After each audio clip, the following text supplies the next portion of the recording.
नमस्कार। आज हम कानून के एक बहुत ही जरूरी एक फंडामेंटल प्रिंसिपल पर बात करेंगे, जुडिशियल फाइनलिटी यानी न्यायिक अंतिमता। और इसको समझने का सबसे अच्छा तरीका क्या हो सकता है? भारत के सबसे ऐतिहासिक मामलों में से एक, अयोध्या वर्डिक्ट। आइए इसी के जरिए इसे समझते हैं। देखिए, ये मामला सिर्फ एक जमीन का टुकड़ा नहीं था। ये सदियों का इतिहास था, गहरी आस्था थी और बहुत ही जटिल भावनाएं थीं। और इन सब ने मिलकर इसे हमारी न्यायपालिका के लिए सबसे बड़ी चुनौतियों में से एक बना दिया। तो यहीं पर वो बड़ा सवाल खड़ा होता है, क्या सच में एक कानूनी फैसला एक 500 साल पुराने विवाद को हमेशा के लिए खत्म कर सकता है? देखिए, आज हम इमोशंस की बात नहीं करेंगे। हम सिर्फ और सिर्फ कानून और फैक्ट्स के नजरिए से इस सवाल का जवाब ढूंढेंगे।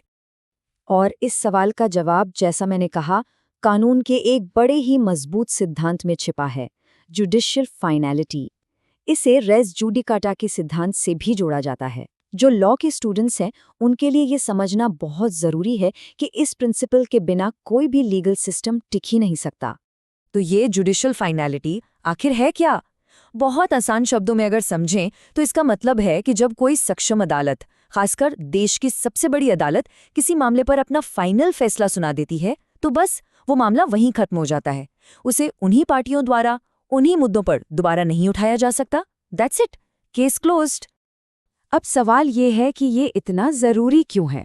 ज़रा सोचिए, अगर हर फैसले को बार बार चुनौती दी जा सकती तो कोई भी विवाद कभी खत्म ही नहीं होता, है ना? तो ये सिद्धांत समाज में एक तरह की निश्चितता लाता है, अदालतों का कीमती वक्त बचाता है और सबसे बड़ी बात, ये न्याय व्यवस्था की इज्जत और अधिकार को बनाए रखता है। चलिए अब इस थ्योरी को एक प्रैक्टिकल केस पर लगाकर देखते हैं। अयोध्या विवाद, ये जुडिशियल फाइनलिटी की एक परफेक्ट केस स्टडी है सच में। इस विवाद की जड़ें बहुत पुरानी हैं, लेकिन कानूनी लड़ाई में कुछ बहुत अहम मोड़ आए। जैसे कि 1992 में बाबरी मस्जिद के विध्वंस के बाद जो मुकदमेबाजी शुरू हुई, और फिर आखिरकार 2019 में सुप्रीम कोर्ट ने इस पर अपना अंतिम फाइनल फैसला सुनाया। सोचिए, इतनी बड़ी बहस, इतना लंबा इतिहास, लेकिन कानूनी तौर पर ये मामला असल में था क्या? ये एक टाइटल सूट था। मतलब दशकों की जो ये पूरी कानूनी लड़ाई थी, जो सारी दलीलें थीं, वो सब की सब सिर्फ ये तय करने के लिए थीं कि वो जो 2.77 एकड़ ज़मीन है, उसका असली मालिक कौन है।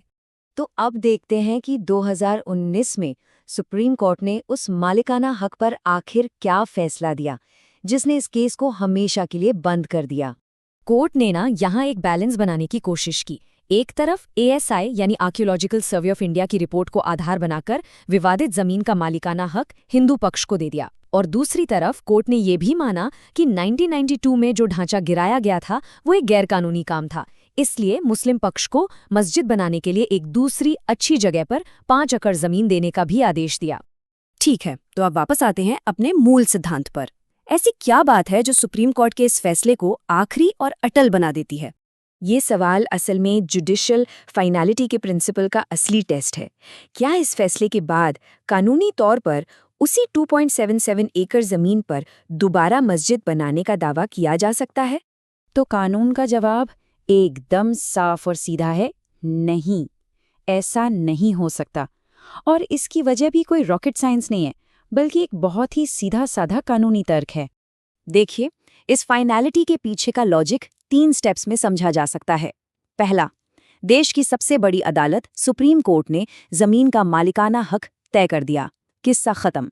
दूसरा, ये फैसला किसी एक जज का नहीं था, बल्कि 5 जजों की संविधान पीठ का सर्वसम्मति से लिया गया फैसला था, जो इसे और भी ज्यादा वजनदार बनाता है।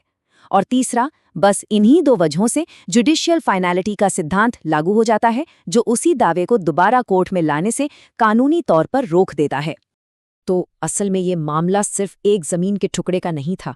ये हमारे पूरे लीगल सिस्टम के लिए एक तरह का लिटमस टेस्ट था कि क्या वो सबसे पेचीदा, सबसे इमोशनल विवादों को भी एक अंतिम अंजाम तक पहुंचा सकता है या नहीं।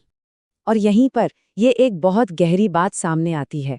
आखिरी सवाल ये है कि ज्यादा जरूरी क्या है, इतिहास को बदलना या फिर एक बेहतर भविष्य बनाना? कानूनी फैसलों का असली मकसद क्या होना चाहिए? और ये हमें हमारे आज के डिस्कशन के आखिरी सवाल पर ले आता है। खास तौर पर लॉ के स्टूडेंट्स के लिए ये सोचना बहुत जरूरी है, न्यायपालिका की असली भूमिका क्या है? ऐतिहासिक गलतियों को ठीक करना या भविष्य के लिए समाज में स्थिरता और निश्चितता लाना? ये एक ऐसा सवाल है जिस पर हर वकील और जज को अपनी पूरी जिंदगी विचार करना चाहिए।